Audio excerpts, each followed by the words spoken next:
बोलो भगवान भोलेनाथ की जय। तो भक्तों, कल हमने 17वां अध्याय पूर्ण किया था द्वितीय रुद्र संहिता का।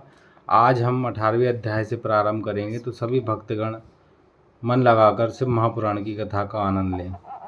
ब्रह्मा जी ने कहा, हे नारद, यह समाचार दीक्षित के पुत्र को मिला तो वह ग्रह त्याग कर कहीं दूर जाकर अपने भविष्य की चिंता करने लगा। कभी माता की ममता का स्मरण, कभी पिता की धर्मज्ञता और कभी अपनी मूर्खता का पश्चाताप करने लगा।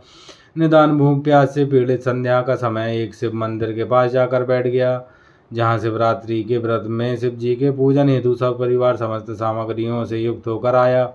जब वह सब प्रकार की शिव की पूजा कर चुके और घर से लाए हुए पकवान आदि उन पर चढ़ा चुके, तब भूख से पीड़ित यज्ञदत्त का पुत्र उसे कैसे ग्रहण करे, इसके लिए वह मंदिर की आड़ में छिपकर सब देखता रहा। जब वे लोग पकवान आदि चढ़ाकर किंचित विश्राम करने लगे, तो उसकी आंखों में झपकी आते आते यज्ञदत्त का पुत्र धीरे से उठकर मंदिर में प्रवेश कर गया और जो कुछ भोग चढ़ा था सब लेकर चंपत हो गया। किंतु उसी क्षण उसके पैर की दमदमाहट सुनकर वे सोए हुए लोग जाग उठे और चिल्लाते तथा दौड़ते हुए उसका पीछा किया। नगर के लोगों ने भी उसे खदेड़ा और नगर के रक्षकों ने तो उस भागते हुए को ऐसा मारा कि वह क्षण भर में ही अंधा हो गया। अभी तक उसने सब नैवेद्य को खाया भी नहीं था कि इतने में यम के दूतों ने आकर उसे बांध लिया। परंतु ज्यों ही उसे ले जाना चाहते थे कि वह दिव्य विमान पर बैठे हुए शूलधारी शिव जी के पार्षद भी उसे लेने के लिए वहां आ गए और बोले कि हे यमराज के गणों, अब इस परम धर्मात्मा ब्राह्मण को छोड़ दो, क्योंकि इसमें कोई पाप शेष नहीं रहा। यम के दूतों ने शिव जी के पार्षद को नमस्कार कर कहा, नहीं, आप नहीं जानते, बड़ा पापी और अपने धर्म कर्म से नष्ट, कुल के आचार से हीन और अपनी पिता का बड़ा शत्रु है। यह देखो, इसने शिव जी का निर्माल्य भी चुराया है। शिव निर्माल्य के भक्षक और उल्लंघन करने वाले को तो छूने से भी पाप लगता है, परंतु धर्म में जैसी जानकारी आप सबको है वैसी हम सबको नहीं। अतएव यदि इसमें कुछ धर्म का लेश हो तो हमें भी सुनाइए। तब शिव जी के किंकर उन पार्षदों ने कहा कि ये यमदूतों, इस यज्ञदत्त के पुत्र ने जहाँ पाप से पाप किए, वहीं इसने पाप रहित धर्म भी किए। जैसे लिंग के सिर पर गिरती हुई दीपक की छाया को इसने निवारण किया और रात्रि में इसने अपना वस्त्र फाड़कर दीपक में बत्ती डाली। प्रसंगवश उसने शिव पुराण का श्रवण किया तथा ऐसे ही और भी कार्य किए। व्रत रहकर इसने शिव जी की पूजा का दर्शन किया। स्थिर चित्त से द्वार पर बैठा रहा। इस कारण यह अभी हमारे साथ शिवलोक को जाएगा और कुछ दिनों तक वहां रहेगा कि पाप रहित होकर यह कलिंग देश का राजा होगा, क्योंकि यह ब्राह्मण श्रेष्ठ निश्चय ही शिव का प्रिय है। तुम लोग प्रसन्न हो, अपने लोक को जाओ। ब्रह्मा जी कहते हैं कि यह सुनकर यम के दूत जहाँ से आए थे वहीं अपने लोक को चले गए। यह समाचार यमदेव से कहा। यमराज ने भी हर्ष से उनकी बात स्वीकार की। फिर तो उन यमदूतों से छुड़ाया गया वह ब्राह्मण शिवगणों द्वारा शिवलोक को गया और वहाँ शिव पार्वती की सेवा से लौटकर कलिंग देश का राजा हुआ। उसका नाम अरिंदम पड़ा। उसने अपने राज्य में शिव भक्ति का अच्छा प्रचार और प्रसार किया और शिव मंदिर में रत्नों के दीपक जलाने रहने से वह अलकापति हुआ। शिव जी की थोड़ी सी भी सेवा बहुत फलदायक हुई। यज्ञदत्त के पुत्र गुणनिधि का यह चरित्र जो सुनेगा, उसकी सब कामनाएं पूर्ण होंगी और उसे बड़ा संतोष प्राप्त होगा। हे ऋषियों, अब जिस प्रकार देवताओं के सिरोमोर शिव जी की ने कुबेर से मित्रता की व्याख्यान भी सुनो। ब्रह्मा जी ने कहा, जब मेरा पहला पद्म कल्प हुआ था तब उसमें मेरे मानस पुत्र पुलस्त्य से विश्रवा का जन्म हुआ, जिसके एक वैष्णव नाम का पुत्र हुआ, जिसने अलकापुरी को भोगा और उग्र तप द्वारा शंकर जी की आराधना की। उस समय में एक वाहन कल्प प्रारंभ हुआ था। तब अलकापुरी यदि ईश्वर के उग्र तप को देखकर शंकर जी प्रकट होकर उसे साक्षात दर्शन देने आए, तो उसने कहा, हे शिव जी, आपके अपरिमित तेज से मेरे नेत्र बंद हो गए हैं, अतः अपने चरण कमलों के दर्शन को सामर्थ्य मेरे नेत्रों को दीजिए। हे मुनशेखर, आपको नमस्कार है। यह वह यज्ञदत्त का वही पुत्र था जो कि शिव जी की सेवा से अलकापुरी में आकर राजा हुआ था। परंतु जब उसने शिव जी के साथ पार्वती जी को देखा तो उनके प्रति उसने क्रूर दृष्टि की। इससे उसका बायां नेत्र फूट गया। शिव जी ने पार्वती जी से कहा, यह तुम्हारा पुत्र है, तुम्हें क्रूर दृष्टि से नहीं देखता है, किंतु तुम्हारी तपस्या की प्रशंसा करता है, अतः मैं इसे निधियों का स्वामी बनाता हूँ। यह भूखों का ईश्वर होगा। ऐसा कहकर शिव जी ने उसे धनपति बना दिया और पुनः उमा से मिलाकर यह कह दिया कि आओ, यह तुम्हारी माता है, इनके चरणों में प्रसन्न चित्त से प्रणाम करो। फिर उमा से कहा कि हे देवी सी, हे तपस्विनी, इस अपने अंगज पुत्र पर प्रसन्न हो। तब जगदम्बा पार्वती प्रसन्न हो यज्ञदत्त के उस पुत्र से बोली है, बस तुम्हारी शिव जी में सर्वदा निर्मल भक्ति होवे, परंतु तुमने जो अपने बाएं नेत्र से तिरछे होकर मुझे देखा है, इससे तुम्हारा बायां नेत्र तो नहीं रहेगा, किंतु देव ने तुमको वर दिया है, उसके अनुसार तुम कुबेर बन कर रहो। फिर तो महादेव जी ने उसे वैशेश्वर नामक स्थान में कुबेर बनाकर प्रवेश करा दिया और स्वयं उसकी अलकापुरी नामक महानगरी के समीप में ही अपना कैलाश नामक स्थान नियत किया। 20वां अध्याय। ब्रह्मा जी बोले, हे नारद, अब तुम वह आख्यान सुनो। जिस प्रकार कुबेर कैलाश पर्वत पर तप करने आया और उसके तपोबल से शिव जी वहां पहुंचे। कुबेर को कठिन तप करते देखकर ब्रह्मा के अंश उत्पन्न रुद्र शिव जी की इच्छा से वहां जाने के लिए उत्सुक हुए और जोर जोर से अपना डमरू बजाने लगे, जिसकी ध्वनि त्रिलोक में प्राप्त हो गई। विष्णु और ब्रह्मादिक सब देवता तथा मुनि और वेद शास्त्र और सिद्ध लोग भी मूर्त होकर वहां पहुंचे। साथ ही असंख्यों गणों सहित अपनी लाखों करोड़ों की सेना के साथ शिव जी ब्रह्मा विष्णु सहित बड़े प्रेम से रुद्र रूप शिव जी के दर्शनार्थ वहां पहुंचे। शिव जी को आते देखकर महात्मा कुबेर ने आदर से उठकर भक्ति पूर्वक अपने अनेक प्रकार की भेंटों से परिवार सहित उनकी पूजा की और आलिंगन कर अलकापुरी के समीप ले जाकर निवास कराया। फिर शिव जी ने विश्वकर्मा को बुलाकर उस कैलाश पर्वत पर अपने भक्तों और अनुचरों के लिए स्थान बनाने की आज्ञा दी। विश्वकर्मा ने अनेकों प्रकार के स्थान बना दिए। इस अवसर पर हरि की प्रार्थना से शिव जी बहुत प्रसन्न हुए। फिर कुबेर पर कृपा कर शिव जी कैलाश पर्वत पर गए और एक शुभ मुहूर्त देखकर उसमें प्रवेश किया। विष्णु आदि देवता आनंदित हुए तथा मुनि और सिद्धगण भी आनंद से शिव जी का अभिषेक किए और अनेक प्रकार की सामग्रियों से उनकी पूजा की। ऊपर से मांगलिक पुष्प वृष्टि हुई, अप्सराएं नाचने और गाने लगीं, सुखदायक जय हो नमः शब्द होने लगे। जब शिव जी सिंहासन पर बैठे तो विष्णु आदि देवताओं ने अलग अलग स्तुति की। शिव जी ने सबकी कामनाएं पूर्ण की। जब सब देवता अपने स्थान को चले गए तब शिव जी ने मुझको और विष्णु को आसन पर बिठाकर बहुत बार प्रीतिपूर्वक संबोधन कर कहा कि हे हरि, हे ब्रह्मा, तुम दोनों मेरे अत्यंत प्रिय हो। अब तुम लोग निर्भय होकर अपने लोक को जाओ। मैं तुम्हारा सुखदाता हूँ और सदैव तुम्हारी देखभाल करता रहूँगा। हम दोनों अपने अपने स्थानों को चले गए। उसी समय प्रसन्न होकर शिव जी ने कुबेर के पास आकर उनका हाथ पकड़कर कहा कि हे मित्र, मैं तुम्हारी मित्रता से के वशीभूत हूँ, तुम भी अपने स्थान को जाओ। हे निष्पाप, मैं तुम्हारा सहायक हूँ। कुबेर जी शिव जी की आज्ञा से अपने स्थान को आए। शिव जी कैलाश पर अपने गणों से ध्यान में तत्पर हो निवास करने लगे। वहां रहते हुए उन्होंने अनेकों विहार किए। कितने ही दिन तक पत्नी के बिना ही परमेश्वर शिव ने अपना समय बिताया।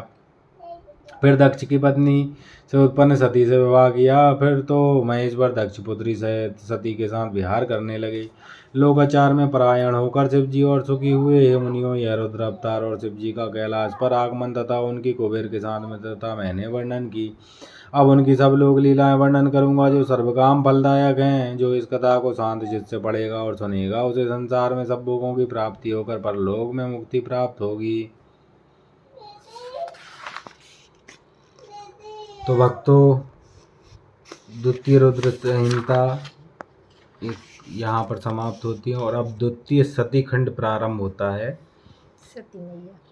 जिसका पहला अध्याय इस प्रकार है। नारद जी बोले, हे ब्रह्मा जी, शंकर जी की कृपा से आप सब कुछ जानते हैं। अतएव अब आप मुझे यह सुनाइए कि जो महेशान कैलाशवासी और परम जितेंद्रिय थे, उन जिनकी विष्णु आदि सभी देवता पूजा करते थे, जो सत्य पुरुषों की गति निर्विकार महाप्रभु और योगी थे, वही तब करती हुई मंगल स्वरूप एक परम श्रेष्ठ स्त्री के साथ विवाह कर गृहस्थ में कैसे हो गए, जो पहले दक्ष की पुत्री थी फिर हिमालय की कन्या हुई। वह सती पार्वती किस प्रकार शंकर को प्राप्त हुई है ब्राह्मण, यह सब बात और जो भी हो वह सब कथा आप मुझसे सुनाइए। सूत जी कहते हैं कि नारद जी के ऐसे वचनों को सुनकर ब्रह्मा जी बोले, हे तात, हे मुनिवर, सुनो। अब मैं वह शुभ कथा कहता हूँ जिसे सुनकर मनुष्य का जन्म निसंदेह सफल हो जाता है। पहले मेरे एक संध्या नाम की कन्या हुई, जिसे देखते ही मैं काम से पीड़ित हो गया और मुझे देखकर रुद्र ने धर्म का स्मरण करते हुए मुझे मेरे और पुत्रों के साथ ही बड़ा धिक्कारा और फिर वे अपने स्थान कैलाश को चले। तब मैंने शिव जी की माया से मोहित होकर मूर्खतावश अपने पुत्रों सहित उन्हें ही मोहित करना चाहा, परंतु मेरे सारे प्रयत्न निष्फल हुए। तब मैंने निराश होकर पुनः शिव जी की भक्ति की तो उन्होंने बहुत कुछ मुझे समझाया। मैंने तो इसे छोड़ दी, परंतु हट नहीं छोड़ा और पुनः रुद्र को मोहित करने के लिए शक्ति का सेवन किया और अपने पुत्र दक्ष से अक्षिणी वीरनी नामक कन्या से सती को उत्पन्न कराया। वह दक्ष सुता उमा होकर कठिन तप कर रुद्र की स्त्री हुई। तब वे रुद्र स्वतंत्र होकर भी संतान उत्पन्न करने की इच्छा से रूप धारण कर मोहित हुए और रमण करने लगे। रुद्र के गृहस्थाश्रम में आकर सुख से कितने ही समय व्यतीत हो चले, उधर शिव जी की माया से दक्ष को गर्भ उत्पन्न हो गया और वह परम शांत निर्विकार महादेव जी की निंदा करने लगा। उसने बड़े गर्व से एक विशाल यज्ञ किया, जिसमें उसने मुझको, विष्णु को तथा और भी सभी देवताओं और ऋषि मुनियों को तो बुलाया, परंतु अपने जमाता महादेव जी और पुत्री सती को नहीं बुलाया। इस पर भी वह एक कौतुक करने के लिए सती अपने पिता के घर गईं। वहां यज्ञ में रुद्र का भागना देख कर और अपने पिता से रुद्र की निंदा सुनकर उन सबकी निंदा करते हुए उन्होंने वहीं पर अपना शरीर त्याग दिया। यह सुन देवेश ने परम कुपित हो अपनी जटा का एक बाल उखाड़कर वीरभद्र को पैदा कर दिया, जिसने जाकर दक्ष का यज्ञ विध्वंस कर उसका सिर काट डाला तथा उपद्रव किया। समस्त लोगों में अशांति फैल गई। लोग दीन वत्सल रुद्र की प्रार्थना करने लगे। महात्मा महेश ने कृपा कर दक्ष को जिला, फिर सबका सत्कार करा, यज्ञ करवाया। सती की देह से उत्पन्न ज्वाला जाकर पर्वत पर गिरी, जिससे वहां ज्वालामुखी होकर पूजित हुई। आज भी जिसके दर्शन से सब कामनाएं सिद्ध होती हैं, फिर वही हिमालय की पुत्री हुई जिनका नाम पार्वती पड़ा। उसने कठिन तपस्या द्वारा शंभु को प्राप्त किया। हे मुनीश्वरों, आप लोगों ने जो पूछा वह मैंने बतलाया। जो मनुष्य इस कथा को सुनेगा वह सब पापों से छूट जाएगा, इसमें संदेह नहीं है। यदि दूसरा अध्याय। सूत जी बोले, हे नैमिषारण्य के वासियों, ब्रह्मा जी की ऐसी वाणी को सुनकर मुनिवर नारद जी फिर पापनाशिनी कथा पूछने लगे। नारद जी ने कहा, हे ब्रह्मा जी, आपके मुख कमल से शिव जी की आनंददायक कथा सुनते हुए मैं तृप्त नहीं होता। हे विश्व के रचयिता, मैं दिव्य सती शिव जी का चरित्र फिर सुनना चाहता हूँ।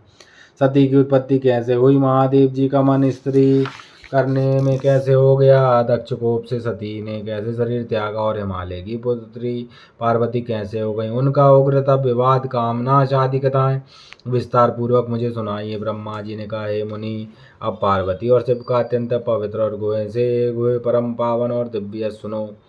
पहले शिव जी निर्गुण निर्विकल्प रूप रहित शक्ति रहित चिन्मात्र सत से परे शिव स्वरूप निर्विकार और परात्मा दिव्य रूप एक ही थे। फिर उमा के साथ सगुण और शक्तिमान प्रभु हो गए, जिनके बाएं अंग से विष्णु और दक्षिण अंग से ब्रह्मा उत्पन्न हुए।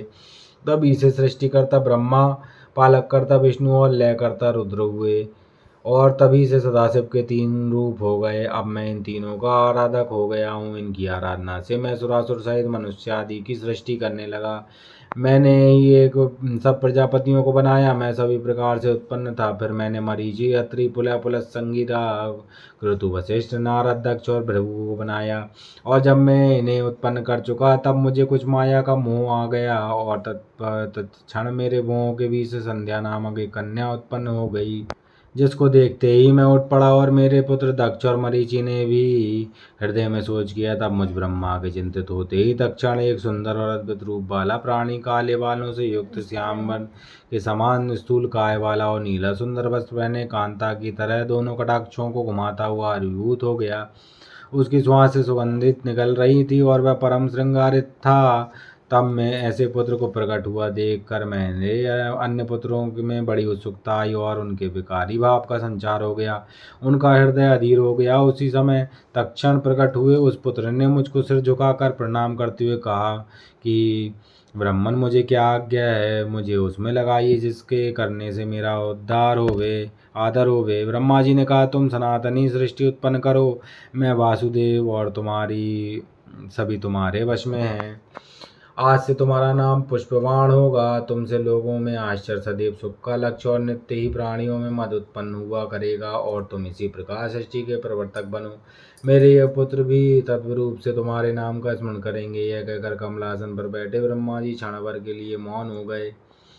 तीसरा अध्याय। ब्रह्मा जी ने कहा, इसके पश्चात सब मरीचि आदि मुनियों ने उनका यह अभिप्राय जानकर उनका यथोचित नाम रख दिया।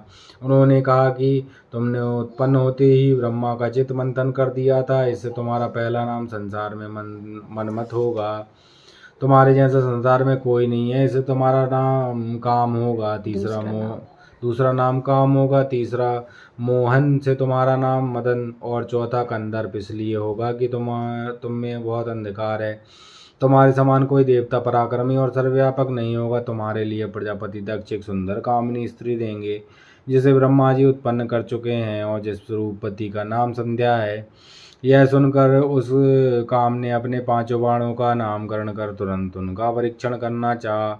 हर्षण, रोचन, मोहन, शोषण और महाराणी, ये 5 नाम हुए जो मुनियों के भी मोहक थे। उसने इन 5 बाणों को मुनियों पर चला दिया। संध्या भी थी। उसने कहा, अच्छा, इसे तो मैं ही मोहित करूंगी। इतने में काम ने 5 बाणों का प्रयोग कर दिया। मोहन ने ब्रह्मादिक के मन को मोह लिया। सबके मन में विकार हुआ, वे विकृत हुए। सभी बार बार संध्या को देखने लगे। उनमें काम की वृद्धि हो गई, मुझ में 49 भाव जागृत हो गए। संध्या में भी विकार आया, वह भी ऋषियों पर कटाक्षपात करने लगी। एक प्रजापति ने भी उसकी इच्छा की। मरीचि, अत्रि और दक्ष आदि सब मुनि इंद्रियों के विकार को प्राप्त हो गए। तब मुझे और सब मुनियों तथा संध्या को देखकर काम को अपनी कर्म में विश्वास हुआ। तब पिता और भाइयों की पाप गति को देखकर काम को बड़ा दुख हुआ और उसने धर्म रक्षक प्रभु शिव जी का स्मरण किया। उसने महिषान की स्तुति की। वे ब्रह्मा भी वहां उपस्थित हुए। तब मुझे देखकर आकाश से शिव जी हंसते और मुझे लज्जित करते हुए बोले, हे ब्राह्मण, तुम्हें पुत्री को देखकर काम कैसे प्रकट हो गया? यह तो वेद मार्ग से चलने वालों का उचित नहीं। विद्वान जन माता, बहन और भाई की स्त्री तथा कन्या को भूल कर भी कुदृष्टि से ना देखें। फिर वेद तो तुम्हारे मुख में ही विराजमान है, जिसे काम मात्र से तुमने कैसे बुला दिया? फिर वे सर्वदा सूर्य दर्शन करने वाले दक्ष, मरीचि आदि एकांत योगियों का चित्त स्त्री को देखकर कैसे मलिन हो गया? हाँ, जिसके चित्त को जो स्त्रियां हरण कर लेती हों, उसके साथ शास्त्र संगति कैसे की जा सकती है? ब्रह्मा जी कहते हैं, जब लोक पितामह शिव जी ने इस प्रकार कहा तो लज्जा के मारे क्षण भर में पसीने से भीगा रहा। मेरा विकट विकार हट गया, परंतु मेरे शरीर से जो पसीना गिरा उससे पितृगणों की उत्पत्ति हो गई। 64,000 अग्निवत्ता पितृगण उत्पन्न हुए। 86,000 बरहिष्यत पितर हुए और जो दक्ष के शरीर से पसीना गिरा था उससे सर्वगुण संपन्न एक कन्या उत्पन्न हुई, जो मुनियों के भी मन को मोहने वाली थी, जिसका लोक विख्यात नाम रति हुआ। उसे देख ऋतु आदि भी स्खलित हो गए और उनसे जो वीर भूमि पर गिरा उससे अन्य पितरों की उत्पत्ति हुई। इस प्रकार वह संध्या बहुत से पितरों को उत्पन्न करने वाली हुई। इसी समय शिव जी अंतर्ध्यान हो गए और उनके वाक्यों से लज्जित मैं कंधर अर्थात काम से क्रुद्ध हुआ। मेरे क्रोध होते ही काम ने शीघ्र ही अपना बाण खींच लिया और मैं जलती हुई अग्नि के समान जलने लगा। उससे पीड़ित होकर मैंने तथा अन्य ऋषियों और प्रजापति ने काम को शाप दे दिया कि तू शिव जी के बाणों से भस्म हो जाएगा। यह सुन रति का पति कामदेव उसी क्षण अपना धनुष फेंक कर मेरे चरणों में आ गिरा और पूछा कि आपने मुझे ऐसा कठिन शाप क्यों दे दिया? क्योंकि आप लोग न्याय के अनुसरण करने वाले हैं। मैंने तो आपका कोई बिगाड़ नहीं किया। आप ही ने तो कहा था कि मैं ब्रह्मा, विष्णु और शंभु ये सभी तुम्हारे वश में हैं। जो आपने कहा था मैंने उसी की परीक्षा की है। हे जगत पिता, मैं निरपराध हूँ, मुझे ऐसा कठिन शाप क्यों देते हैं? ब्रह्मा जी ने काम को डांटते हुए कहा कि यह संध्या मेरी कन्या है, इसको तुमने काम से लक्षित किया, इसी कारण मैंने तुझे शाप दिया है। हे काम, अब तुम शांत होकर सुनो कि जब तुम महादेव जी के नेत्र रूप अग्नि से भस्म हो जाओगे तब फिर शीघ्र ही समान शरीर को प्राप्त करोगे और जब महादेव जी अपना विवाह करेंगे तब तुमको शरीर प्राप्त होगा। काम ने ऐसा कहकर मैं लोक पिता में अंतर्ध्यान हो गया। सब मुनि और कामदेव भी अपने स्थान को चले गए। तो भक्तों, आज हमने द्वितीय सती खंड के 3 अध्याय पढ़े, जिसमें हमने भगवान शिव और सती के विवाह और काम के उत्पन्न होने की कथा ग्रहण की। यदि आपको हमारा चैनल और हमारे शिव महापुराण की कथा अच्छी लगे तो हमारे चैनल को सब्सक्राइब करें, लाइक करें और शेयर करें। और इससे संबंधित कोई भी प्रश्न हो तो कमेंट करें। बोलो भगवान भोलेनाथ की जय।